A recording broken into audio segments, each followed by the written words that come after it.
अल्लाह की शान देखिए।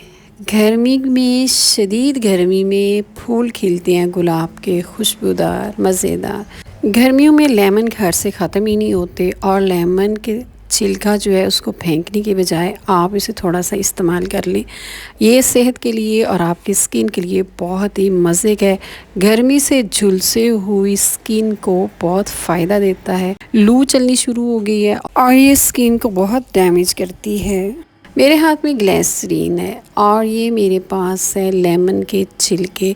और ये लेमन के जो छिलके हैं इनमें डालूंगी मैं एक कतरा ग्लिसरीन का, और इस ग्लिसरीन के साथ मैं मसाज करूंगी अपने चेहरे पे और हाथों पे। और ये बहुत ही मज़े की टिप है। और लू से झुलसी हुई स्किन को ये ग्लिसरीन और लेमन का रस इसको प्रोटेक्शन देगा, प्रोटेक्ट करेगा, आपकी स्किन शाइन करेगी इंशाल्लाह।